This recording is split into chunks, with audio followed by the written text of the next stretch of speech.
ජනාධිපතිතුමා ඊයේ දිනේදී ප්‍රකාශ කළා තියෙනවා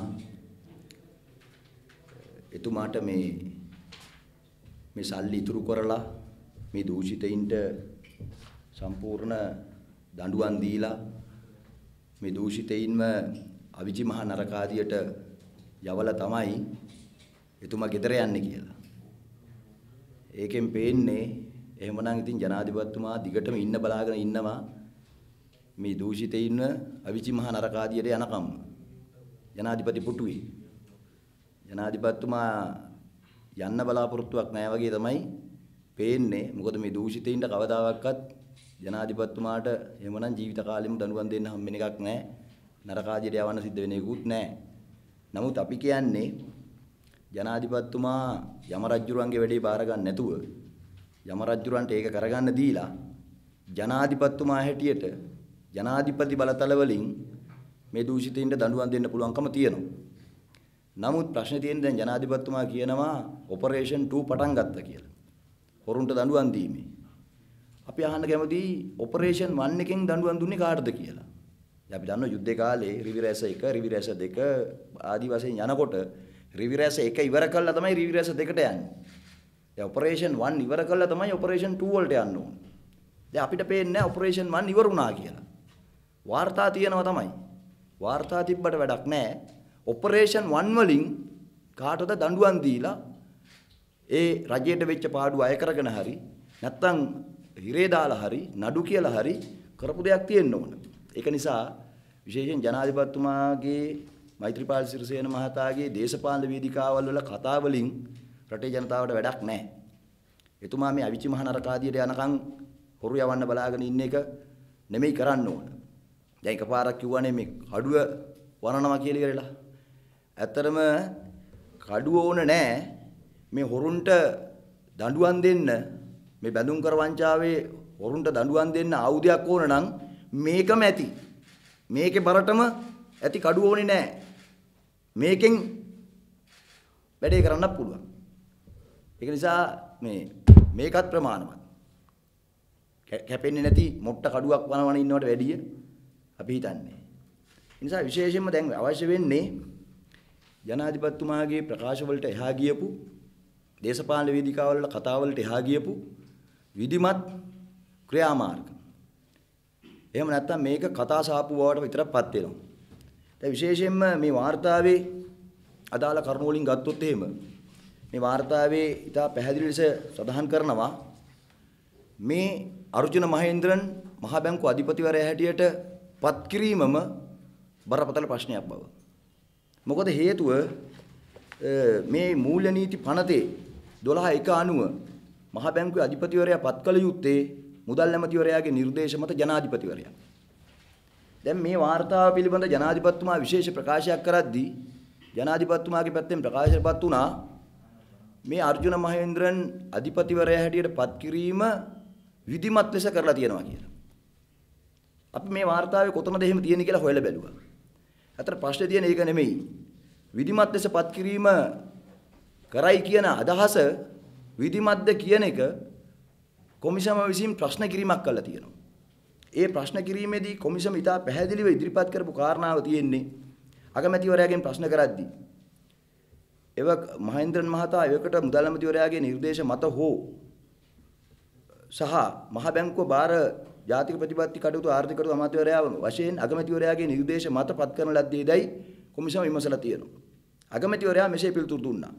2015 ජනවාරියේ නව ආණ්ඩුව පිහිටුවීමෙන් පසුව මහ බැංකුවේ අධිපතිවරු සඳහා මහේන්ද්‍රන් මහතා පත් කළ යුතු බවට ආණ්ඩුව තුළ පොදු එකඟතාවයක් තිබුණා. මම ඒ යෝජනා මුදල් ඇමතිවරයා සමග සාකච්ඡා කළා. ඔහු මහේන්ද්‍රන් මහතා වඩාත්ම සුසු පුද්ගලයා බවට එකඟ වුණා.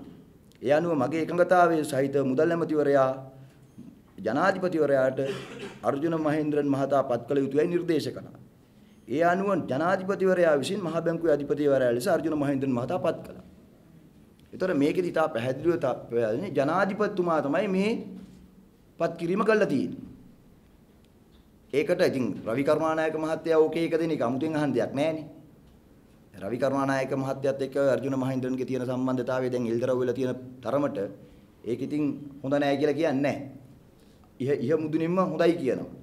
ප්‍රශ්නේ තියෙන්නේ ඒ පත් කිරීම ගැන මේ වාර්තාවේ 851 පිටුවේ තියෙන්නේ ඒක නීතිය ඉදිරියේදී ප්‍රශ්නයක් නොවුණත් විදේශගත කියන්නේ විදේශ පුරවැසියෙක් මේ පත් කිරීම නීතිය ඉදිරියේදී ප්‍රශ්නයක් නොවුණත් ඒක වැලියු ජජ්මන්ට් එකක්ද ඒක වැදගත් තීන්දුවක්දයි කියන එක මේ කොමිසම ප්‍රශ්න කළා තියෙනවා. ඒකෙදි ඉතා පැහැදිලිව තියෙන දේ තමයි Mahendran was not a citizen of Sri Lanka precluded for him from being appointed the governor of the CBSL was not a question of law. Instead, it was a value judgment which had to be made by those who considered the wisdom of appointing Mr. Mahendran, who was not a citizen of Sri Lanka, as the governor of the CBSL. මෙතන value judgment කියන එක ඔබට මම මේ පිටපත ලබා දෙන්න පුළුවන්. කොමිසම අහන්නේ උද්ෘතකම ආයතනයේ. ඒක කොමිසම ප්‍රශ්න කරලා තියෙන්නේ මේක වැදගත් තීන්දුවක්ද කියන එක. නැතු ඒක විධිමත් පත් කිරීමක්ද කියන එක නෙමෙයි මේ කියලා තියෙන්නේ. මේක විධිමත් පත් කිරීමක්ද කියන එකම තමයි කොමිසමත් ප්‍රශ්න කරලා තියෙන්නේ. ඒක ජනාධිපතිතුමාගේ විශේෂ ප්‍රකාශයේදී කිව්වේ මේක විධිමත් පත් කිරීමක් කියලා. අපිට පුදුම වුණා ඇත්තටම මේක විධිමත් පත් කිරීමක් කියලා කොහොමද මේ කොමිසම කියන්නේ කියලා. මේක අපිට ඉතා පැහැදිලිව තේරෙන විදිහට මේ තියෙන්නේ මේ පත් කිරීම මේ තීරණය ගත්ත අය විසින් ශ්‍රී ලංකාවේ පුරවැසියෙකු නොවන මහේන්ද්‍රන් මහතා මහ බැංකුවේ අධිපතිවරයා වශයෙන් පත්වනු ලැබීම ඥානාන්විත ක්‍රියාවක් ලෙස සැලකුවන් විසින් සැලකුවාද කියන එක ඒක වැදගත් තීන්දුවක්ද කියන එක පිළිබඳව කොමිසම විමත වෙලා ඒ කියන්නේ පුදුමයටපත් වීමක් නැහැ මේ තියෙන්නේ. කිත පැහැදිලි ඒක. ඒක වැදගත් තීරණයක් නොවේ කියන එක වෙනත් විදියකින් කියපු එකක්. තමයි තියෙන්නේ. ඒක නිසා මේ තීරණයේදී ගත්තොත් මුදල් ඇමතිවරයාගේ වුමනාවට අගමැතිවරයාගේ නිර්දේශයට ජනාධිපතිතුමා විසින් අත්සන් කිරීමක් තමයි කළා තියෙන්නේ. ඉතා පැහැදිලි. ඒ නිසා ජනාධිපතිතුමා විසින් මේ තීරණේ අධිපතිවරයා පත් කිරීමේ තීරණයේදී ඒක රනිල් වික්‍රමසිංහ මහත්මයාගේ ත්‍රවි කරුණානායක මුදල් අමාත්‍යතුමාගේ තුමනාවට සිද්ධ වුණාට අස්තන තැබීමෙන් ජනාධිපතිතුමා ඒකට සම්පූර්ණ බැඳීමක් සිද්ධ වෙලා තියෙනවා.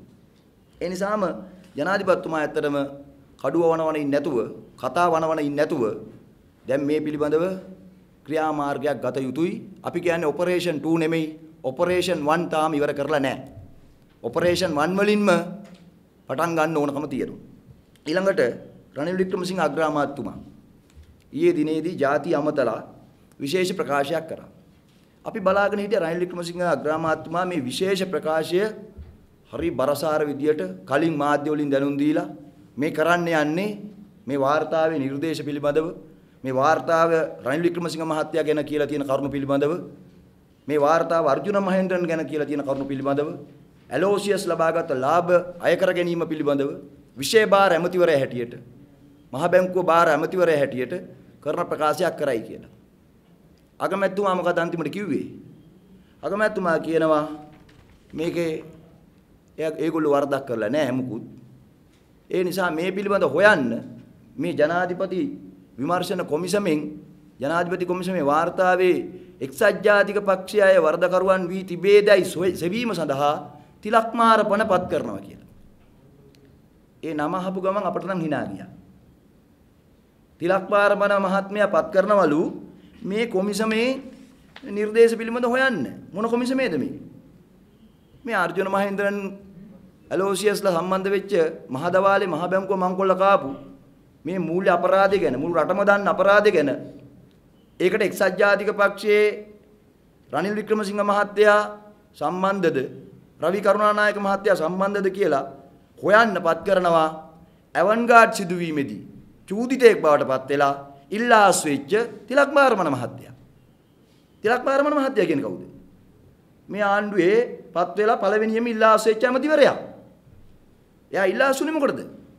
අන්න ජනාධිපතිතුමාගේ අර ඊළඟ වාර්තාවේ 34 වාර්තාවේ විශේෂ මූල්‍ය අපරාධ පිළිබඳ වාර්තාවේ තියෙනවා ඇවන්ගාඩ් ගනුදෙනුව ගැන.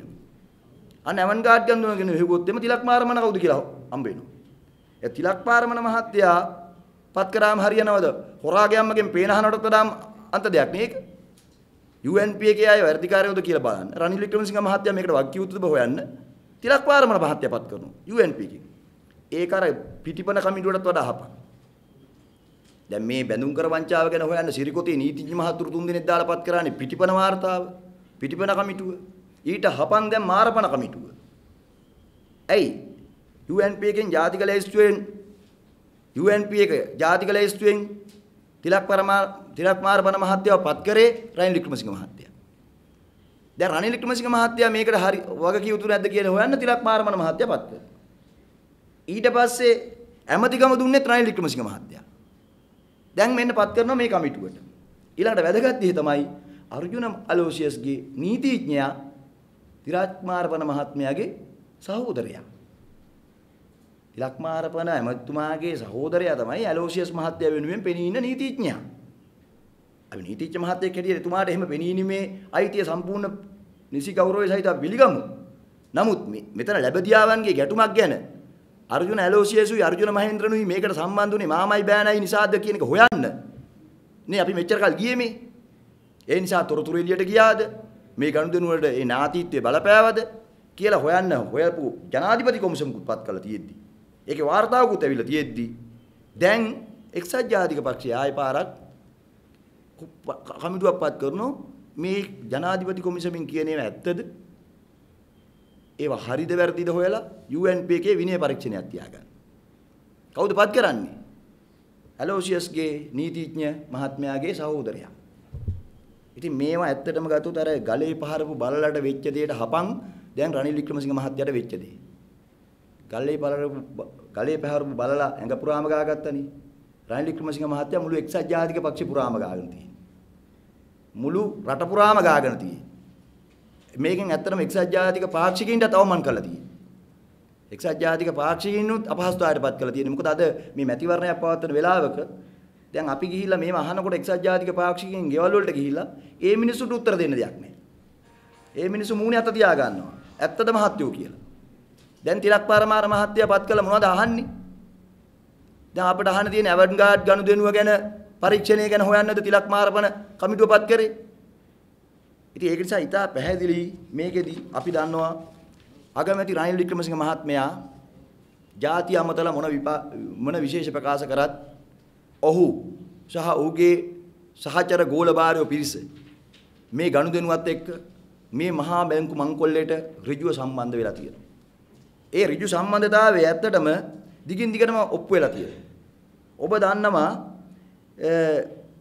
මේක මුලින්ම 2015 මාර්තු මාසයේ 9 වෙනිදා ජනතා විමුක්ති පෙරමුණ හැටියට මම මාධ්‍ය සාකච්ඡාවක් පවත්වලා මෙතනදීම මේ පිළිබඳව ප්‍රකාශයටපත් කරා මේ වංචාව මේ ගනුදෙනුව පිළිබඳව හෙළිදරව් කරා. ඊට පස්සේ මාර්තු මාසයේ 17 වෙනිදා අනුර දිසානායක අපේ පක්ෂ නායක සහෝදරයා විපක්ෂ ප්‍රධාන සංවිධායකවරයා හැටියට මේ පිළිබඳව පාර්ලිමේන්තුවේදී විශේෂ ප්‍රකාශයක් කරා. ඒ විශේෂ ප්‍රකාශයට රනිල් වික්‍රමසිංහ මහත්තයා දීපු උත්තර මොනවාද? මේ විශේෂ ප්‍රකාශයට රනිල් වික්‍රමසිංහ මහත්තයා එදා දීපු උත්තර. හැම පැත්තෙම ඉන්නේ හොරු. වෙන කවුරුත් නෙමෙයි. අපට හොරු කියලා කිව්වට අපට වඩා ලොකු හොරු එතන ඉන්නවා. එච්චරයි මට මේ දවස්වල තේරෙන්නේ. අපේ හොර වැඩ එළියට එනවා. අඩු ගානේ මේ හොර වැඩ එළියට එන්නේවත් නැහැ. ඉතින් රනිල් වික්‍රමසිංහ මහත්තයා එදාම පිළිගත්තා අපේ හොර වැඩ එළියට එනවා කියලා. ආයි මාරපන කමිටුවක් ඕනේ නැහැ. රනිල් වික්‍රමසිංහ මහත්තයා පාර්ලිමේන්තුවට 2015 මාර්තු මාසයේ 17 වෙනිදා කරපු ප්‍රකාශය නැවත කියවන්න කියලා මම මේ රටේ ජනතාවගෙන් ඉල්ලනවා. ඒකේ කියනවා අපේ හොර වැඩ එළියට එනවා. මේ අනිත් පැත්තේ ඒව තමයි එන්නේ නැත්තේ කියලා. දැන් රනිල් මහත්තයා අහනවා ඊයේ පෙරේද පාර්ලිමේන්තුවේ කවුද හොරා කියලා. ඉතින් රනිල් වික්‍රමසිංහ මහත්තයාම 2015 කියලා තියෙනවා තමන් හොරා කියලා. මේ කියන්නේ ඊළඟට කියනවා මහා බැංකුවේ අධිපතිවරයා මේකට සම්බන්ධ වුණායි කියලා කරුණු නැහැ. ඒ සත්‍යෙන් තොරයි. මම දෙවෙනි වතාවටත් කොමිටුවට කිව්වා. ආපහු ඒක ගැන හොයලා බලන්න කියලා. මහා බැංකුවේ අධිපතිවරයා ටෙන්ඩර් මණ්ඩලයේ කටයුතු වලට මැදිහත් වූවායි කියන චෝදනා පදනමෙන් තොරයි.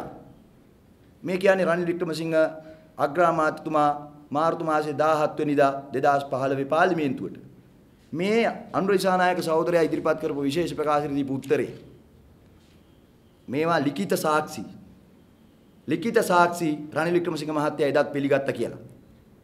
කල්පනා කරලා බලන්න. ඒක නිසා ඒ විතරක් නෙමෙයි. පිටිපන කමිටුව පත් කරා. පිටිපන කමිටුව පිළිබඳව මොකක්ද දැන් මේ කොමිසමේ වාර්තාවේ කියන්නේ? මම මේ කොමිසමේ වාර්තාව විශාල එකක් නිසා සියල්ල එකින් එක කියන්න බලාපොරොත්තු වෙන්නේ නැහැ.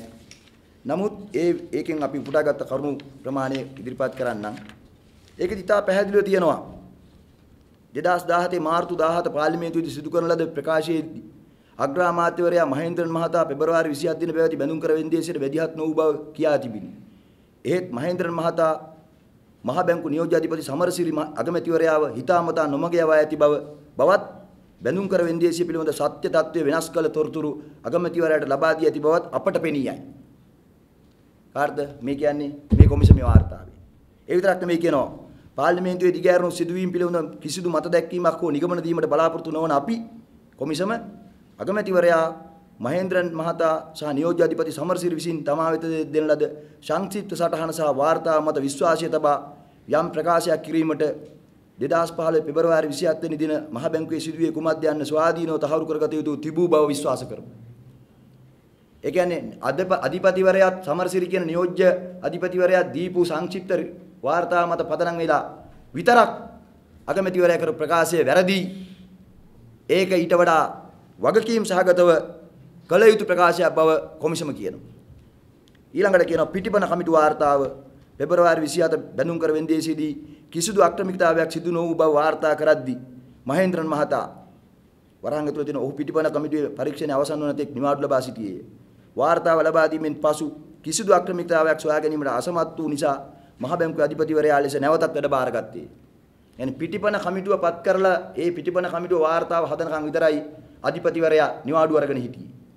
කියලා මම නෙමෙයි කියන්නේ මේ ජනාධිපති කොමිසමේ වාර්තාවේ කියනවා. දැනුම හා අධ්‍යක්ීම් සහිත සමාජිකයින් සහිත කමිටුවක් හෝ වෙනත් ව්‍යුහයක් විසින් මෙම පරීක්ෂණයේ මෙහෙව්වේ නම් මෙම තත්වය වෙනස් විය හැකිව තිබුණේ යයි අපි සිතමු. ඒ කියන්නේ කවුද? ජනාධිපති කොමිසම කියනවා. Tamanගේ සාක්ෂිය තුල අගමැතිවරයා පැවසුවේ මෙම කරුණ පාර්ලිමේන්තුව අතර පත්වීමෙන් පසු කෝප් කමිටුව ඒ පිළිබඳව Tamanට වැඩිදුර කෝප් කමිටුව ක්‍රියා කරපු නිසා ඒ පිළිබඳව Tamanට වැඩිදුර ක්‍රියාමාර්ග ගත නොහැකි වූ බවයි. ඒක වැරදි. විෂය බාර ඇමතුමා හරියට වැඩි කරපු නැති නිසා තමයි පිටිපන කමිටුව වැරදි මේ හොරු ආරක්ෂා කරපු තීරණය දීපු නිසා තමයි පාර්ලිමේන්තුවට කෝප් කමිටුවට සිද්ධ වුණේ නැවත මේ පරීක්ෂණය කරන්න. ඒ පරීක්ෂණය කරන අතරවාරයේදී අගමැතිවරයා කටයුතු කරේ මේ අධිපතිවරයාම තියාගන්න උත්සාහ කරමින්. අර්ජුන මහේන්ද්‍රන් තියාගන්න උත්සාහ කරමින්. අවශ්‍ය නම් අගමැතිතුමාට විෂය බාර ඇමතුමා හැටියට ඕනෑම තරම් ඉඩ කඩ තිබුණා.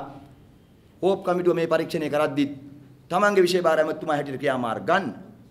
එහෙම ගත්තේ නැහැ. ඔබ දන්නවා කෝප් කමිටුවට තොරතුරු වහද්දී තොරතුරු හංගද්දී විගණකාධිපතිවරයාට තොරතුරු දෙන්නේ නැතුව තියෙද්දී අර්ජුන මහේන්ද්‍රන් අධිපතිවරයා අපට සිද්ධ වුණා කතානායකතුමාගේ නිර්දේශයක් අරගෙන තොරතුරු ගන්න.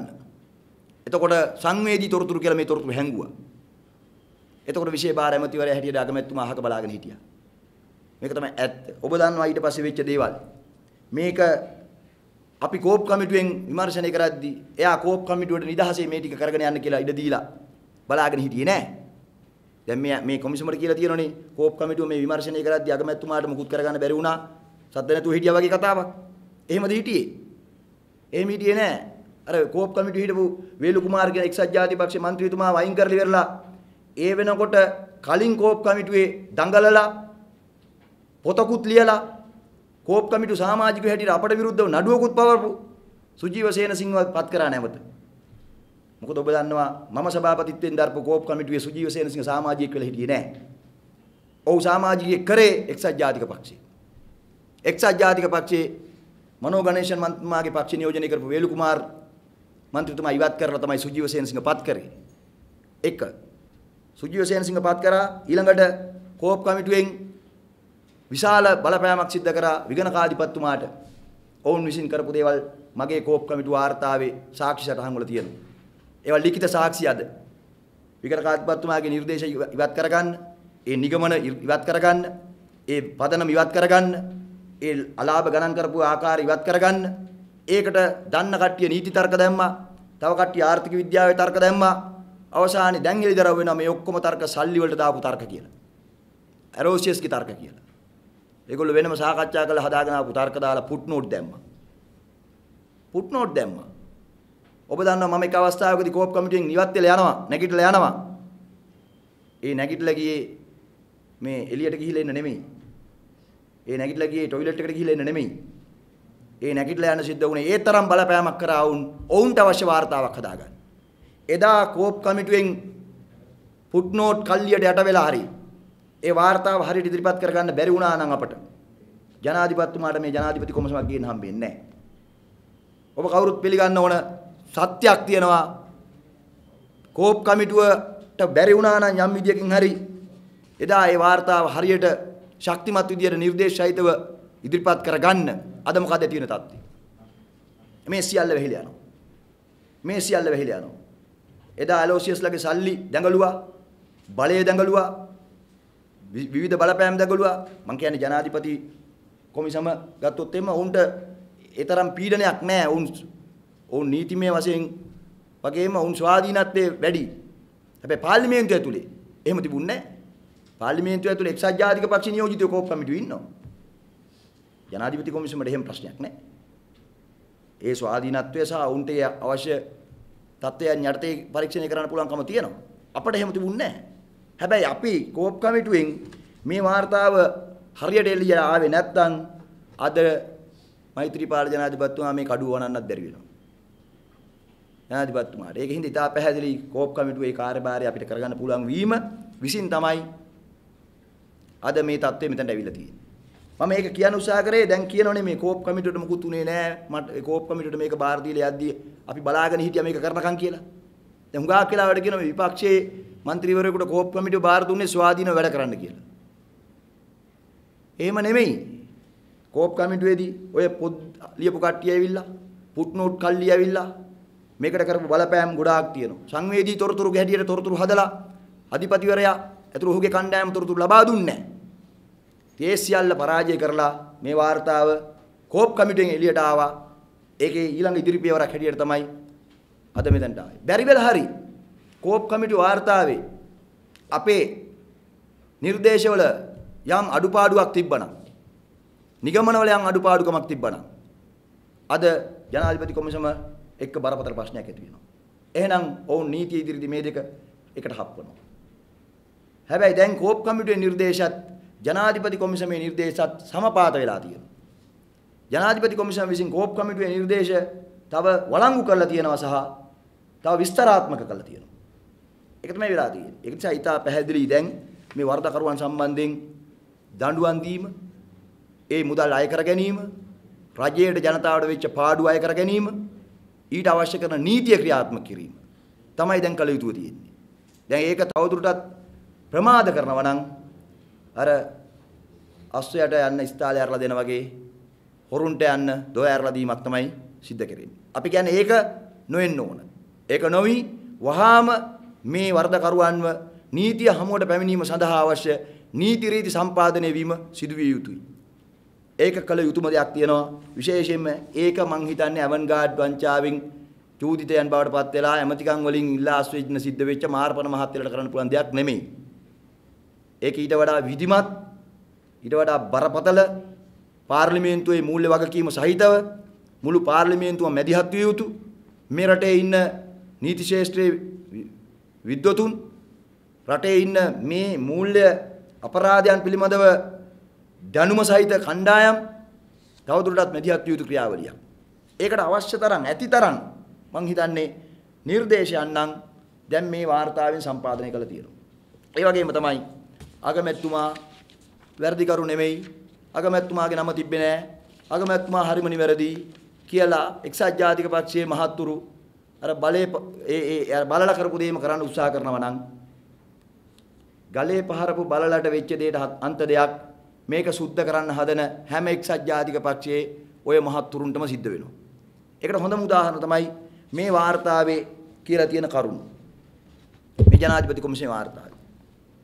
ඒ වාර්තාවේ කියනවා දැන් මේ පුරවැසිභාවය සම්බන්ධයෙන් අර්ජුන මහේන්ද්‍රන්ගේ පුරවැසිභාවය සම්බන්ධයෙන් අගමැතිතුමාගෙන් අහපු වෙලාවේදී අගමැතිතුමා දීපු උත්තරේ. අගමැතිතුමා දීලා තියෙන උත්තරේදී කියනවා මහේන්ද්‍රන් මහතා ශ්‍රී ලාංකිකයෙකු නොවීම මහා බැංකුව අධිපති ධූරයට පත් කරනු ලැබීමට නුසුසුකමක් හෝ නීතිමය බාධාවක් නොවේ. මහා බැංකුවේ පළමු අධිපතිවරයා වූ ජෝන් එක්ස්ටර් ද ඇමරිකානු පුරවැසියෙක්.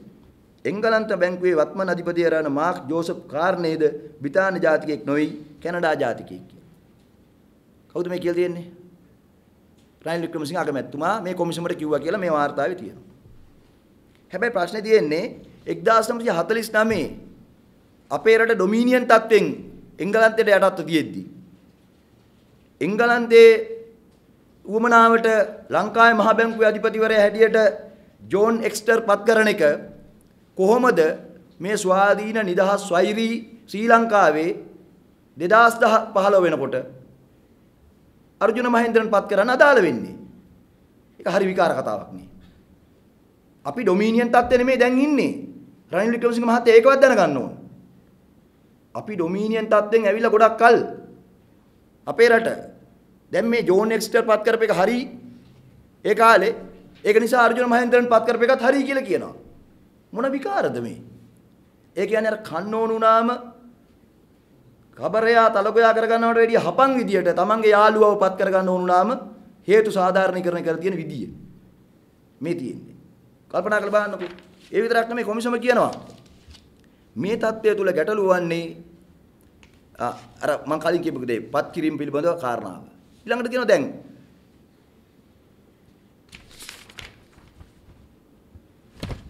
ඊළඟට තියෙනවා එය ලංකාවේ පවතින වත්මන් තත්ත්වය සමග සමපාත වන්නේ යයි අපි නොසිතමු. මේ කොමිසම ඉදා පැහැදිලිව කියනවා 1949 ජෝන් එක්ස්ටර් පත් කරපු එක වර්තමාන අර්ජුන මහේන්ද්‍රන් පත් කිරීමට වර්තමාන ලංකාවේ තියෙන තත්ත්වයක් එක්ක ඒ කියන්නේ ලංකාව ස්වාධීන රාජ්‍යයක් හැටියට තියෙන තත්ත්වයක් එක්ක සමපාත වන්නේ යයි අපි නොසිතමු කියලා. එසේම 2013 දී එංගලන්ත බැංකුවේ අධිපති ධූරයට පත් කරනු ලැබීමෙන් පසු මාක් කර්නේ මහතා තමන් කැනඩා පුරවැසිභාවය දරන ලද අතරම බ්‍රිතාන්‍ය පුරවැසිභාවය සඳහා අයදුම් කර ඇතැයි ප්‍රකාශ කළ බවට ප්‍රකට කරුණකි කියලා කොමිසම කියනවා. හැබැයි අපි දන්නෝ සිංගප්පූරු ජාතිකයා දිවුරුම් දුන්නේ කවද්ද පත් කරේ කොහොමද කියලා රට දැනගෙන හිටියේ නෑ. මේ සිංගප්පූරු අර්ජුන මහේන්ද්‍රන් කොහොමද පත් උනේ කියලා රට ප්‍රකාශ කළා පත් කරේ නෑ. අගමැතිතුමා හරි කවුරු හරි එදා පත් කරනකොට කිව්වේ නෑ මේ සිංගප්පූරු ජාතිකයෙක් අපි දැන් මහ බැංකුව අධිපති කරනවා. ඒකට එකඟතාවයක් තියෙනවද කියලා ආයෙමත් පාර්ලිමේන්තුවෙන් ඇහුවේ නෑ. අපෙන් ඇහුවේ නෑ. ඒ නිසා ඒක අදාළ වෙන්නේ නෑ. ඊළඟට වැදගත් ප්‍රශ්නේ. ජනාධිපතිතුමත් සම්බන්ධ වෙන්නේ මෙන්න මෙතනදී. නැවත වතාවක්. මේ කොමිසමේ වාර්තාවේ කියනවා මම මේ උපුටා ගන්නේ කොමිසම් සභා වාර්තාවේ 26 වෙනි පරිච්ඡේදයේ කොටස් කියනවා 2015ට පෙර මහ බැංකුව පැවතියේ මුදල් අමාත්‍යාංශය යටතේ 2015 දී මහ බැංකුව ජාතික ප්‍රතිපත්ති හා ආර්ථික කටයුතු අමාත්‍යාංශය යටතට ගනු ලැබිනි. මෙම තීරණය විධායකයෙකු විසින් ගන්නා ලද්දක් වන අතර අපගේ විෂය පතයෙන් මුළුමනින්ම පරිබාහිරය. ඒ කියන්නේ මේක මේ පරීක්ෂණයට අදාළ නැහැ. මේ විෂය පතයෙන් පරිබාහිරයි. නමුත් මේ තීරණය අරන් තියෙන විධායකයෙකු විසින්. ප්‍රශ්නේ තියෙන්නේ මම සභාපතිත්වයට දරන කෝප් කමිටු වාර්තාවේ තිතා පැහැදිලිව තියෙනවා මහා බැංකුව මුදල් මණ්ඩලය නියෝජනය කරන්නේ මුදල් අමාත්‍යාංශ ලේකම්වරයා. ඒක මුදල් පනතේ තියෙන දෙයක්. මුදල් මණ්ඩලයේ සංයුතිය තුල මුදල් මණ්ඩලය තුල ඉන්න ඕන මුදල් අමාත්‍යාංශ ලේකම්වරයා. හැබැයි දැන් මේක ආර්ථික කටයුතු අමාත්‍යාංශයට ගත්තට පස්සේ අගමැතිතුමාගේ අමාත්‍යාංශයක් කරගත්තට පස්සේ මුදල් මණ්ඩලය තුල කොහොමද මුදල් අමාත්‍යාංශ ලේකම්වරයා ඉන්නේ මහ බැංකුව වෙනුවෙන්? ඇයි දැන් යන්න වෙලා තියෙන්නේ අගමැතිතුමාගේ අමාත්‍යාංශ ලේකම්තුමාට? ඒක නිසා ඇත්තටම මේක ප්‍රතිපත්ති මේ වශයෙන් පරස්පර කාරණාවක් බව කෝප් කමිටු වාර්තාවෙත් අපි සඳහන් කළා. ඒ නිසා මට සිද්ධ වුණා මගේ විමර්ශනයන් කරද්දී මේ අමාත්‍යාංශ දෙකේම ලේකම්වරු කැඳවන්න. මහ බැංකුව විමර්ශනය කරද්දී මහ බැංකුව විමර්ශනයේට පාර්ලිමේන්තුවට මම මුදල් අමාත්‍යාංශ ලේකම්වරයාත් කැඳවනවා ප්‍රතිපත්ති සැලසුම් අමාත්‍යාංශ ලේකම්වරයාත් කැඳවනවා. මොකද හේතුව මේ අන්තෝ ජටා බහි ජටා කියන්නේ ඕනෝකට. මේ විදිහටයි මේක හදලා තිබුණේ. ඉතින් ඒක අනිවාර්යයෙන්ම ඒ වෙලාවේ විධායකයෙකු විසින් ගත්ත තීරණයක්. විධායකයා හැටියට ජනාධිපතිතුමා විසින් ගත්ත වැරදි තීරණයක්. ඒක තමයි ඇත්ත කාරණාව. ඒක මුදල් අමාත්‍යාංශය යටතේ තිබිය යුතු දෙයක්. හැබැයි ඉතින් මුදල් අමාත්‍යාංශය යටතේ තිබ්බනම් ඒකත් ඊළඟ ප්‍රශ්නයක් නේද? ඒක ඉතින් අර කොතර තිබ්බත් එකයි වගේ තමයි. බලන් යනකොට මුදල් අමාත්‍යාංශය යටතේ තිබ්බ කියන්නේ රවි කරුණා යටතේනේ. නේද? ඒක හරියන්නේත් නෑ තමයි. නමුත් ප්‍රශ්නේ තියෙන්නේ ඒක ප්‍රතිපත්තිමය වශයෙන් නීත්‍යානුකූලවත් වැරදි. ක්‍රමයකට තමයි අරන් තියෙන්නේ. ඊළඟ ප්‍රශ්නේ අනතුරු කොමිසම අගමැතිවරයාගේ විමසුවේ මහේන්ද්‍රන් මහතාගේ බෑනා වන අර්ජුන ඇලෝසියස් පර්පෙචුවල් ට්‍රෙසරිස් නම් ප්‍රාථමික ගැනුම්කාර සමාගමේ ප්‍රධාන විධායක නිලධාරියා සහ අධ්‍යක්ෂකවරයා බව දැන සිටියේද යන්නයි. අගමැතිවරයා පැවසුවේ ඇලෝසියස් මහතා පර්පෙචුවල් ට්‍රෙසරිස් ආයතනයේ ප්‍රධාන විධායක නිලධාරියා සහ අධ්‍යක්ෂකවරයා බව Taman දැන සිටි බවයි. ඒ විතරක් නෙමෙයි ඔහු කියන අවස්ථා කිහිපයකදීම මේ වාර්තාවේ තියෙනවා. මහේන්ද්‍රන් මහතාට මහ බැංකුව අධිපති ධූරයේ පිරිනමද්දී ඇලෝසියස් මහතාට පර්පෙචුවල් ට්‍රෙසරිස් ආයතනයේ අධ්‍යක්ෂක ධූරයෙන් ඉවත් වන ලෙසටත් සමාගමේ ව්‍යාපාරික කටයුතු වලදී කිසිදු මැදිහත් වීමක් සිදු නොවන ලෙසටත් මම දැඩිව කියා සිටියා. ඒ බව මම කියන්නේ මම නෙමෙයි අගමැතිතුමා මහේන්ද්‍රන් මහතාට සහ ඇලෝසියස් මහතා යන දෙදෙනාටම දැනුම් දුන්නා. දෙන්නටම කියලා තියනවා කියලා. හැබැයි ඊට පස්සේ අහනවා මේ වාර්තාවෙන් ලැබදියාවන් අතර ගැටුමක් ඇතිවීම හැකියවීම පිළිබඳව මහේන්ද්‍රන් මහතාගේ විමසුවේදයි කොමිසම අගමැතිවරයාගේ විමසීය. අගමැතිවරයා මෙසේ කීයේ බෑනා ප්‍රාථමික බැඳුම්කාර සමාගමක් සමග සම්බන්ධතාවක් තිබෙන බැවින් ලබදියාවන් අතර ගැටුමක් ඇතිවිය හැකියයි මම බොහෝ අවස්ථාවල මහේන්ද්‍රන් මහතාට දැනුම් දුන්නා. ඇලෝසියස් මහතා සමාගමේ ක්‍රියාකාරීත්වයක නියැලෙන්නේ නැතයි මහේන්ද්‍රන් මහතා මට නැවත නැවතත් සහතික කර කිව්වා. ඒ නිසා මම ලබදියාවන් අතර ගැටුම්කාරී තත්ත්වයක් පැන නොනගින බවට විශ්වාසයකින් කටයුතු කළා. කොමිසම දැස අප අදහස් කරන්නේ තමාට දුන් පොරොන්දු වලට අනුව මහේන්ද්‍රන් මහතා සැබවින්ම කටයුතු කරන්නේද යන්න ස්වාධීනව තහවුරු කර ගැනීමට අගමැතිවරයා විසින් විචක්ෂණශීලී ක්‍රියාමාර්ගයක් ගත යුතුව තිබූ බවය. මෙන්න මේ මාමා බෑනා සම්බන්ධය පිළිබඳව අගමැතිතුමාගේ දැනුවත්භාවය පිළිබඳව ජනාධිපති කොමිසමේ නිර්දේශයේ එයය. ජනාධිපති කොමිසමේ නිර්දේශය මොකද්ද? මාමා බෑනා සම්බන්ධය ලබදියාවන්ගේ ගැටුමක් බව දැන සිටියාද නොදැන සිටියාද යන්න පිළිබඳව ජනාධිපති කොමිසම කියන්නේ මොකක්ද? කොමිසම ලෙස අපාදහස් කරන්නේ තමාට දුන් පොරොන්දු වලට අනුව මහේන්ද්‍රන් මහතා සැබවින්ම කටයුතු කරන්නේද යන්න ස්වාධීනව තහවුරු කර ගැනීමට. මාමගෙන් මහන්න නැතුව, බෑනගෙන් මහන්න නැතුව නේද? තහවුරු කර ගැනීමට අගමැතිවරයා විසින් විචක්ෂණශීලී ක්‍රියාමාර්ගයක් ගත යුතු තිබූ බවයි. එහෙම අරගත්තද? එහෙම ගත්තේ නැත්නම් මේ කියන්නේ මොකද්ද? විෂය භාර ඇමතිවරයා හැටියට ඔහු ඍජුව මේ හොරකමට උදව් කළා තියෙන එක. ඒක විතරයි කොමිසම කියලා නැත්තේ. කොමිසමට ඒ වාක්‍යය ලියා ගන්න බැරි වෙලා විතරයි තියෙන්නේ. නේද? එක්ක අගමැතිතුමා තමන්ගේ වගකීම අතහැරලා තියෙනවා. නැත්නම් තමන් මේක කරගෙන යන්න කියලා ඉඩ දීලා තියෙනවා. ඒක තමයි මේ කියන්නේ. ලබදියාවන්ගේ ගැටුමක් තියෙනවද කියලා මං ඇහුවා. නෑ කියලා මාමා කිව්වා. බෑනත් නෑ කිව්වා. ඊට පස්සේ මං බකන් නිදාගෙන හිටියා. ඒක හරියනවද? ඒක හරියන්නේ නෑ කියන එක තමයි මේ කියන්නේ. ඊට පස්සේ පිටිපණ කමිටුව ගැන ඉතා පැහැදිලිව කියවල තියෙනවා. කොමිසම. මොකද්ද? මහේන්ද්‍රන්ගේ සමරසිරිගේ ඉදිරි තොරතුරු අනුව කටයුතු කරපු එක වැරදි කියලා තියෙනවා. ඒ වගේම පිටිපණ කොමිසම මේක නිදොස් කරන්න, මේක හොදන්න පත් කරපු කමිටුවක් බව මේ ජනාධිපති කොමිසම වාර්තාවේ තියෙනවා. අවසානයේ එහෙමනම් මේ කියන්නේ මොකද්ද? මේ ජනාධිපති කොමිසම් වාර්තාව කියන ඉතා පැහැදිලිව විෂය භාර ඇමතිවරයා හැටියට මෙහිදී අගමැතිතුමා කටයුතු කරපු ආකාරය විචක්ෂණශීලී සහ වගකීම් සහගත නොවේ. ඔව් වගකීම් අතහැරලා තියෙනවා. ඉතින් අතහැරියකේ අපි දැන් ක්‍රියාවලියක් දාන්න. දැන් මේ නිර්දේශ ගැන විතරක් නෙමෙයි අපි හොයන්න ඕන හිතන්න ඕන මේ රටේ ජනතාව මේක සිද්ධ වෙච්ච මුළු මහත් ක්‍රියාවලිය පිරිසුදු නෑ. පාර්ලිමේන්තුව තුල සිද්ධ වෙච්ච ක්‍රියාවලිය පිරිසුදු නෑ. කෝප් කමිටුව තුල සිද්ධ වෙච්ච ක්‍රියාවලිය පිරිසුදු නෑ. ඊට පස්සේ ෆුට්නෝට් දාපු ක්‍රියාවලිය පිරිසුදු නෑ. මේ සමස්තය ගත්තට පස්සේ තියෙන්නේ මොකද්ද? සමස්තය ගත්තට පස්සේ මේ සුදු කරපටි අපරාධයට, මේ මූල්‍ය මංකොල්ලයට, මේ මහ බැංකු මංකොල්ලයට එක්සත් ජාතික පක්ෂයේ නායක රනිල් වික්‍රමසිංහ මහත්තයා ඇතුළු කණ්ඩායම ඍජුවක් කියනවා. මේක තමයි තියෙන්නේ. ඉතින් මේක ආයි කොච්චර ಜಾති අමතලා ಜಾති 4-5කින් කතා කරලා කිව්වත් වහන්න බෑ. හොදන්න බෑ. මාරපණ කමිටුව දාලා මේක හොදන්න බෑ.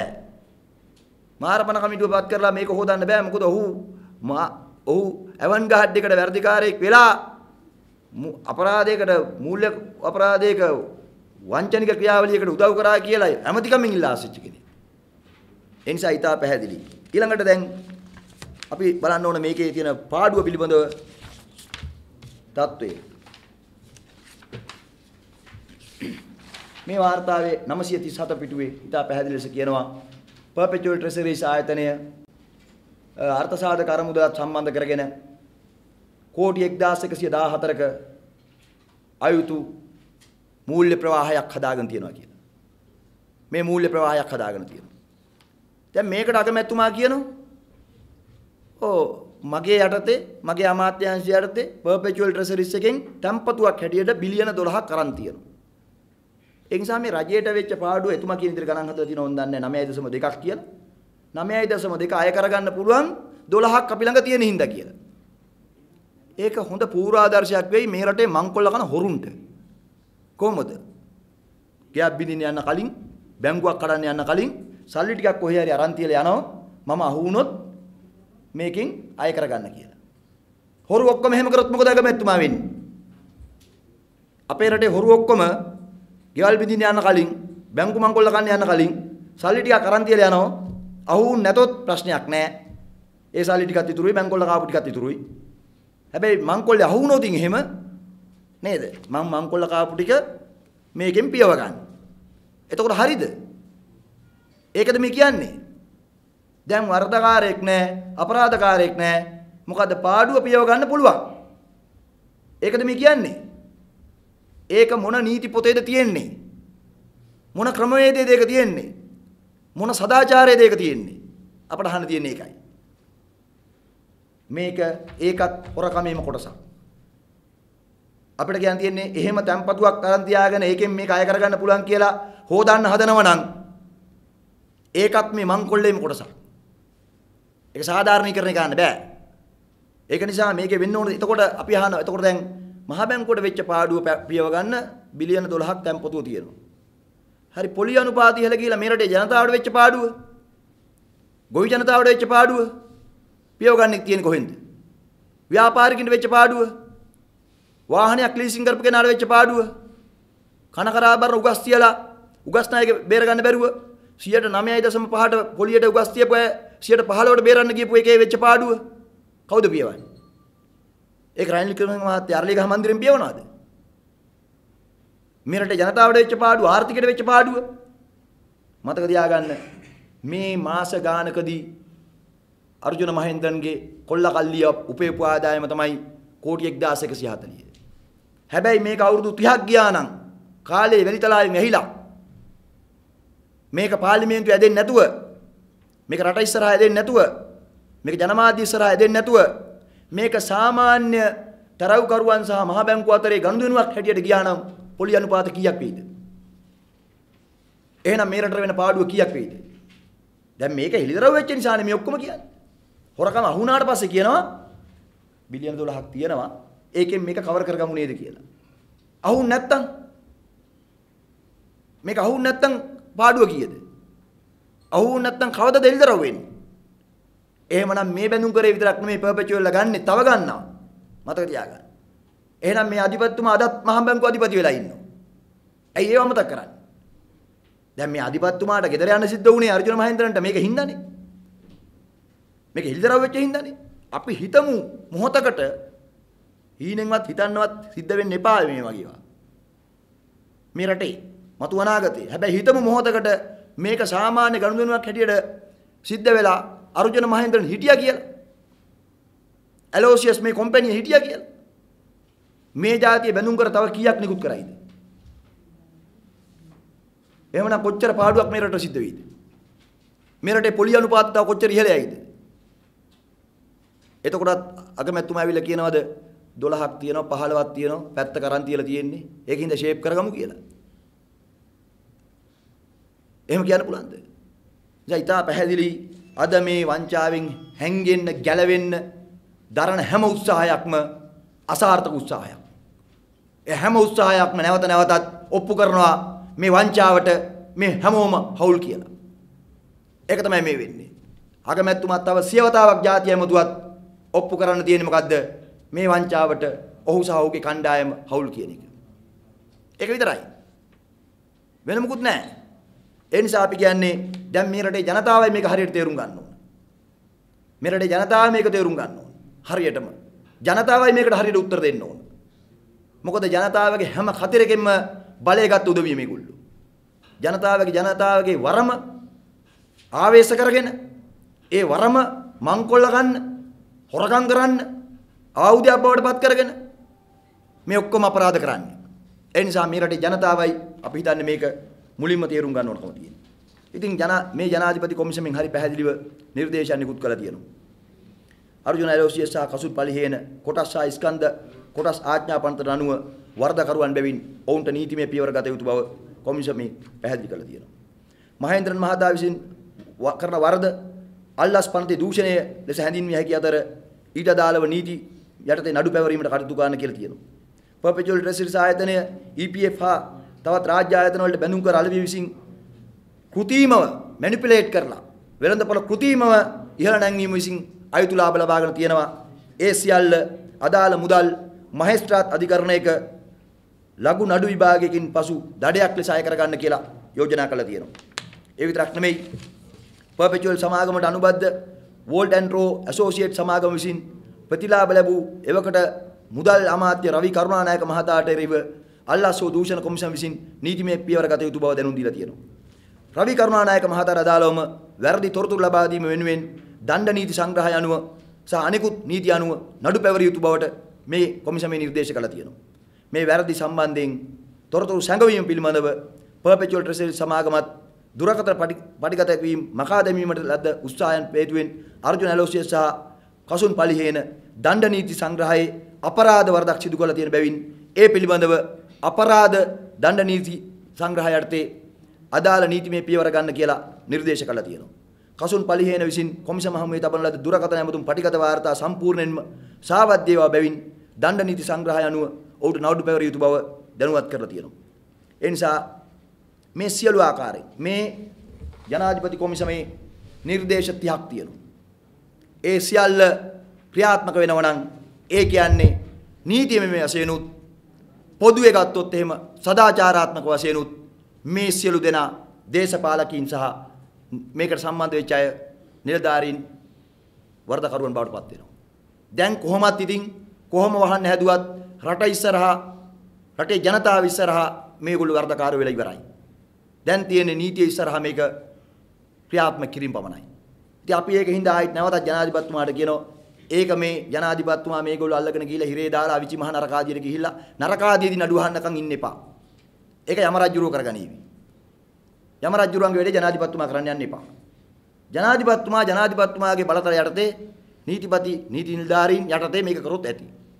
හැබැයි මම අනිවාර්යයෙන්ම පුජ්‍යලිකවත් කෝප් කමිටුවේ සභාපතිවරයා හැටියටත් නීතිපතිතුමාගෙන් නම් මේක බලාපොරොත්තු වෙන එකයි ඒ තරම් සුබදායක කටයුත්තක් කියලා මම හිතන්නේ නැහැ. නීතිපතිතුමාගේ ඒ දැනුමට වෘත්තීමය ගරුත්වයේ සහිත නිසි ගරුත්වයේ සහිතව මම මේ කියන්නේ. කෝප් කමිටුවේ වාර්තාව නීතිපතිතුමාට යවලා තියෙන්නේ පාර්ලිමේන්තුවෙන් ඔක්තෝබර් මාසේ 31 2016. අදට අවුරුද්දකුත් මාස 3ක් වෙනවා. කෝප් කමිටු වාර්තාවට ගත යුතු ක්‍රියාමාර්ග මොනවද කියලා එවපු නැති නීතිපතිතුමා මේ වාර්තාවට මොනව එවයිද? දැන් මම කියන්නේ අඩුතරමේ අවුරුද්දකුත් මාස 3ක් යද්දි කෝප් කමිටුවට එවන්න එපයි. දැන් පාර්ලිමේන්තුවට එවන්න එපයි. කතානායකතුමාට එවන්න එපයි. කතානායකතුමා පාර්ලිමේන්තුවට කියන්න එපයි. මෙන්න නීතිපතිතුමා එවලා තියෙන නිර්දේශ ප්‍රමාණය. ඒක නිසා තමයි අපි කියන්නේ මේ පිළිබඳව පාර්ලිමේන්තුව රැස් වෙලා විශේෂ අධිකරණයක් සම්බන්ධ සාකච්ඡා කරලා ඒ විශේෂ අධිකරණයේ පළවෙනි කටයුත්ත හැටියට දැන් මේක නඩු අහන්න පටන් ගන්නවා. තරාතිරම නොබලා සියලු දෙනාටම නඩු මේකෙන් දඬුවම් ලැබෙන්න ඕන අයට දඬුවම් ලැබෙන්න ඕන. හැබැයි රටේ ජනතාවට වැදගත් වෙන්නේ මේගොල්ලෝ හිරේට ගිහිල්ලා හොස්පිටල් එකට යන එක නෙමෙයි. මේගොල්ලෝ හිරේට ගිහිල්ලා හොස්පිටල් යන එක රටේ ජනතාවට ඇත්තට වැදගත් නෑ. මොකද මේගොල්ලෝ අනිවාර්යෙන් හිරේ ගියාම හොස්පිටල් යනවා. රටේ ජනතාවට වැදගත් වෙන්නේ මේකෙන් වෙච්ච පාඩුව රටට ජනතාවට අය කෙරෙන්නේ කොහොමද කියලා. රටේ ජනතාවට වැදගත් වෙන්නේ නැවත මෙවැනි දෙයක් සිද්ධ නොවෙන්නේ කොහොමද කියලා. නැවත මෙවැනි දෙයක් සිද්ධ නොවෙන්න ගන්න ක්‍රියාමාර්ග මොනවද කියලා. අන්නේ ක්‍රියාමාර්ග ගැනීම සඳහා කටයුතු කරන්න ඕන. මම හිතන්නේ මේ කටයුතු කිරීමේදී පාර්ලිමේන්තුවට ලොකු වගකීමක් තියෙනවා. ඉතා සහතික කළා කියනවා. කෝප් කමිටුව හැටියට සභාපතිවරයා හැටියට ජනතා විමුක්ති පෙරමුණේ മന്ത്രിවරයෙක් හැටියට ඒ කටයුත්තේදී මේ කටයුත්තට මැදිහත් වුණා වගේම දායක වුණා වගේම අපි පාර්ලිමේන්තුවේ ඉන්නේ 6 දෙනයි හැබැයි අපි 6 දෙනාගේ සක්‍රීය මැදිහත් වීම, සක්‍රීය දායකත්වය ඒ වෙනුවෙන් තියනවා. ඒකේ අපේ වගකීම අපි දශමයකින්වත් අතාරින්නේ නැහැ. දශමයකින්වත් ඒකේ වගකීම අතාරින්නේ නැහැ. රට ඉස්සරහා, ජනතාව ඉස්සරහා අපි මේ ප්‍රතිඥාව දෙනවා. ඒ ගැන කිසිදු බයක් තියාගන්න එපා. අපිට අපි ඒ වගකීම ඉෂ්ට කරා. අද රවි කරුණානායක මහත්තයාට වටිනාකමක් තියෙයි කෝටි ගණනකින්.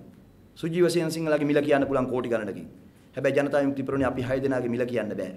අපි අමිල වෙලා තියෙන්නේ සල්ලි වලට විකිනිච්ච නැති මිනිස්සු හැටියට. ඒ නිසා අපි කියන මේ රටේ ජනතාවට හෙටත් ඒ ගැන විශ්වාසය තියන්න. අපේ වටිනාකම මුදලින් මනින එකක් නෙමෙයි. මේ අපේ විශේෂ දැනුම, දේශපාලන විඥානය, දේශපාලන ශක්තිය, අපි පිටිපස්සේ ඉන්න යෝධ බලය, මේ රටේ ජනතාව, ඒ ජනතාව අපි කෙරේ තියා තියෙන විශ්වාසය අකුරටම අපි ආරක්ෂා කරනවා. ඒ ගැන සහතිකයක් තියෙනවා අපිට, විශ්වාසයක් තියෙනවා අපිට. ඒ නිසා අපි විශ්වාස කරනවා මේ අරගලයේදී, මේ සටනේදී කැපෙන්නේ නැති කඩුවන කට්ටියත් එක නෙමෙයි, කොප්පුව කඩුවේ දාගෙන වරන කට්ටියත් එක නෙමෙයි, අවිජි මහ නරකාදියට යනකම් බලේ ඉඳගෙන මේක තොරම්බල් කරන හිතාගෙන ඉන්න අයත් එක්ක නෙමෙයි. මේක වරදක් වෙලා නැහැ කියලා ගලේ පහරපු බලලන් වගේ ඇඟ පුරාම අසුචි ගා ගන්න අයත් එක්ක නෙමෙයි. සැබෑ ලෙසම මේක සහතික කරලා තහවුරු කරලා ජනතාව ඉස්සරහට ගෙනියන්න පුළුවන් උනේ අපිට, ජනතා විමුක්ති පෙරමුණට. ඒ වගේම මේක අද මෙතනට ගෙන අරගලයේදී මේ රටේ මාධ්‍ය අපිත් එක්ක හිටියා. ඒක න අපි ස්තුතිවන්ත වෙනවා ඇත්තටම. සමාජ වෙබ් ජාල අපිත් එක්ක හිටියා. Facebook එකේදී මේ වෙනුවෙන් දැවැන්ත අරගලයක් කරපු පිරිසක් හිටියා. ලංකාවේ නැතත් විදේශගත වෙච්ච ශ්‍රී ලාංකිකයෝ තමන්ගේ යුතුයකම හැටියට මේකෙදි හොරු ආරක්ෂා කරන්න එපා කියන හඬ නැගුවා. ඒ වෙනුවෙන් ඔවුන්ට පුළුවන් වුණේ Facebook එකට පණිවිඩයක් දාන්න නම් ඔවුන් මේ පණිවිඩය දැම්මා. ඒ සියලු දෙනාටම අපි ස්තුතිවන්ත වෙනවා. මේක ඉවර නෑ. මේක ඔපරේෂන් 1 2 නෙමෙයි. මේක සමස්ත අරගලයේ කොටසක්. රටේ නාස්තියට දූෂණයට එරෙහි අරගලයේ පාර්ලිමේන්තුව තුළ අපි යම් ජයක් ලැබුවා. ඒකේ ඉතුරු ප්‍රමාණය දැන් සමාජය ඉස්සරහා තියෙනවා. රටේ නීතිය ඉස්සරහා ජයක් ලබන්න තියෙනවා. ඒ නිසා අපට හුස්ම තියෙන තුරු අපි මේ අරගලය කරනවා. විශේෂයෙන්ම අපි මේ රටේ ජනතාවට කියන්න ඕන, අපි මේකෙන් සෑහීමකටපත් වෙන්නේ මීට වගකිය යුතු සියලු දෙනා නීතිය ඉදිරියේ, සමාජයේ ඉදිරියේ වර්ධකරුවන් හැටියට දඬුවම් දීලා විශේෂයෙන්ම ඒ අය කරගන්න තියෙන සියලු දේ මුදල් ජනතාව අතටපත් කරලා තමයි. අන්න ඒ සඳහා අපි අපේ අරගලය කරනවා.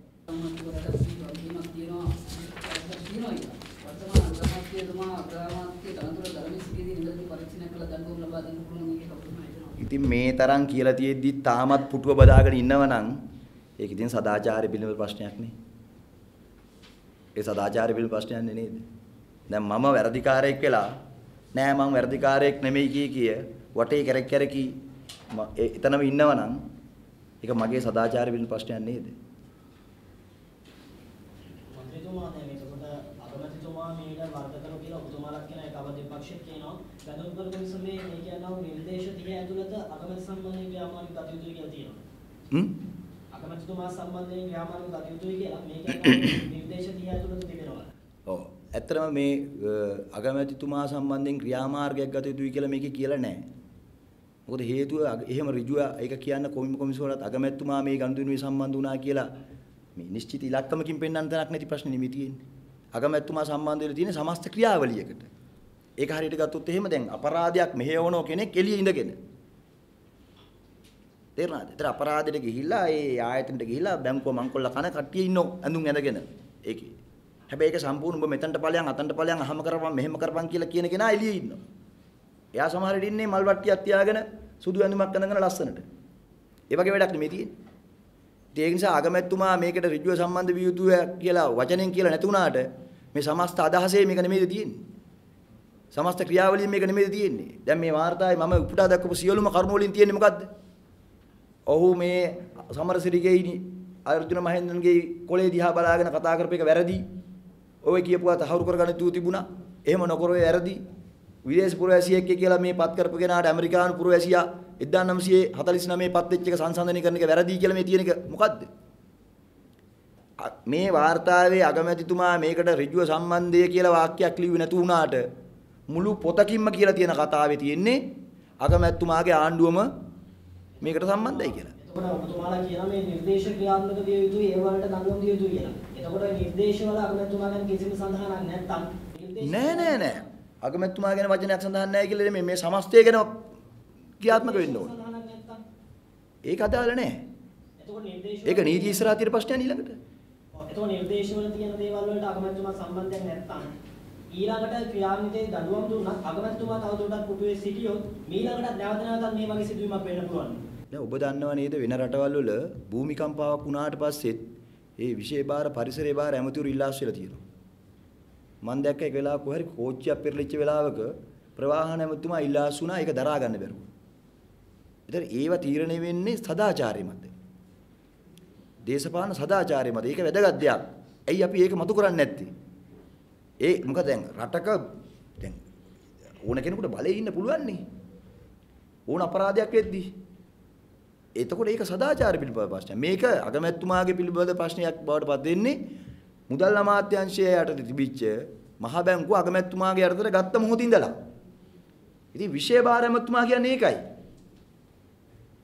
විශේෂ බාර ඇමතිතුමා කියන්නේ ඒකයි. මේක බුද්ධ ශාසන ඇමතිතුමාගේ ප්‍රශ්නයක් නෙමෙයි. මේක දැන් විශේෂ බාර ඇමතිතුමා හැටියට මහ බැංකුව බාර ඇමතිතුමාගේ ප්‍රශ්නයක්. ඉතින් කවුද මහ බැංකුව බාර ඇමතිතුමා? ඒ නිසානේ මේ සමස්ත ක්‍රියාවලියට එතුමාගේ සම්බන්ධයක් තියෙන්නේ.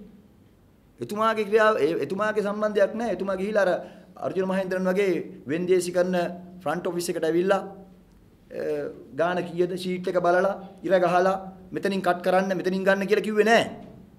අගමැතිතුමා එහෙම කිව්වා කියලා කොහෙවත් ලියන්න බෑනේ. දැන් අර්ජුන මහේන්ද්‍රන්ට නම් ඒක පුළුවන්. සුපිරින්ටෙන්ඩන්ට් ලියලා තිබුණා මට මතකයි. ගවර්නර්ස් ඉන්ස්ට්‍රක්ෂන්. ගවර්නර්ස් දුන්න උපදෙස් අනුව 10ට ගියා කියලා. ඉතින් අගමැතිතුමාට එහෙම ලියන්න බැරි වෙයි.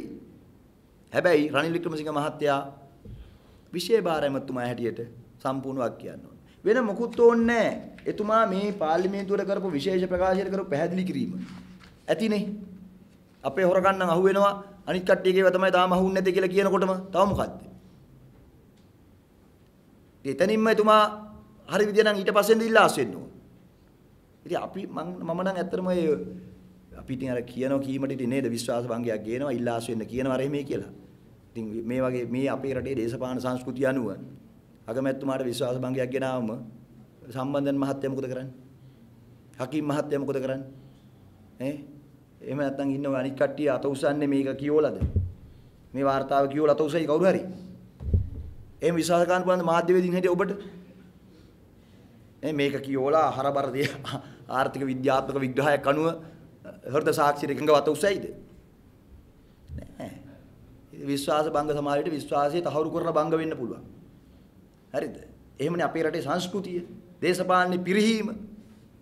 ඉතින් අපි එවැනි දේශපාලන පිරිහීමක් සහිත සමාජයක් ඇතුළේ ඉඳගෙන තමයි මෙවැනි දෙයක් මේ කතා කරන්නේ. මං කියන්නේ ඒකයි. වෙන රටක වුණා නම් ඉල්ලාස් වෙන එකපාරක් නෙමෙයි 100 පාරක්. අපේ රටේ එහෙම දෙයක් බලාපොරොත්තු වෙන එකම නිකන් හිතලුවක්. ඒකින්ද ওই ප්‍රශ්නේ අදාළ වෙන්නේ නැහැ ඇත්තට.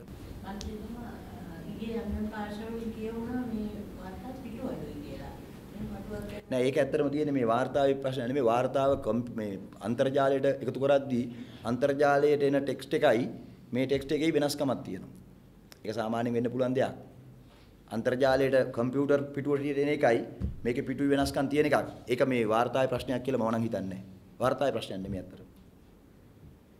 ඒක මේ පරිගණකයේ තාක්ෂණික ක්‍රියාවලියක එකක් විතරයි හැටියටයි මට නම් පේන්නේ. මොකද මම කියවපු තත්ත්වයන් යටතේ. ඔබතුමා මේ ඉස්සර ප්‍රකාශ කළා විශේෂ අධිකරණයක් පිළිබඳව. දැන් කතානායකතුමා ප්‍රකාශ කළා තියෙනවා 22 වෙනිදා විශේෂ රැසීමක් තියෙනවා මේ සම්බන්ධව කියන එක. එතනදී සාකච්ඡා වෙනවද ඔය විශේෂ අධිකරණය සම්බන්ධව ඉතින් ගත ක්‍රියාමාර්ග? ඔව් අනිවාර්යෙන්. පාර්ලිමේන්තුවේ තමයි මූල්‍ය පාලන බලය තියෙන 148 වගන්තිය යටතේ. දැන් මේ පිළිබඳ පාර්ලිමේන්තුව තමයි ක්‍රියාමාර්ගයක් ගන්න ඕන. ඉතින් පාර්ලිමේන්තුවේදී අනිවාර්යයෙන්ම පක්ෂ නායකින්ට විශේෂ වගකීමක් පැවරෙනවා. මොකද්ද මේ පිළිබඳ ඉදිරි ගන්න ක්‍රියාමාර්ග කියලා. පාර්ලිමේන්තුවේ ඒ ක්‍රියාමාර්ගයට අනුව කටයුතු ගන්න සිද්ධ වෙයි. ඒක අනිවාර්යයක්. නැත්නම් මේක කොතෙන්ද දැන් පටන් ගන්න? ඒකින්ද පාර්ලිමේන්තුවේ පක්ෂ නායකින් විතර නෙමෙයි නීතිපති දෙපාර්තමේන්තුවේ නිලධාරීන් මේ අදාළ අංශවල නිලධාරීන් කැඳවලා අදාළ උපදෙස් ගන්න වෙයි. ඔබතුමාලා බලාපොරොත්තු වෙනවා මේ පිළිබඳව පාර්ලිමේන්තුවේදී කතා කරන්නේ කියන්නේ මිනිහ විශේෂ අධිකරණ පිළිබඳව යෝජනා කරන්න. පැහැදිලි අපි දැනටමත් කියලා තියෙන්නේ. අපි කියලා තියෙන්නේ දැන් අලුතෙන් හදන යන මහා අධිකරණ වලින් පළවෙනි අධිකරණ හැටියට මේක පත් ගන්න කියලා. ඒක අලුත් යෝජනාවක් නෙමෙයි. අපි මාධ්‍ය වලට කියලා තියෙනවා රටක් දන්නවා මේ පිහිටවන්න හදන අධිකරණ වලින් පළවෙනි අධිකරණය බැඳුම් කර අධිකරණ වෙන්න ඕන. බැඳුම් කරන අධිකාරිය විතරක් නෙමෙයි. දැන් ජනාධිපතිතුමා තාම දීලා නැහැ. අර විශේෂ මූල්‍ය අපරාධ පිළිබඳව ආය තව වංචා 34ක වාර්තාවක් තියෙනවා. ඒකත් ගන්න ඕන. ඒකයි මේකයි දෙකම ගන්න ඕන. එතකොට තමයි හොඳම හරිය බලා ගන්න පුළුවන්. ඒගොල්ලෝයි මේගොල්ලෝයි දෙගොල්ලම කොහොමද කියලා.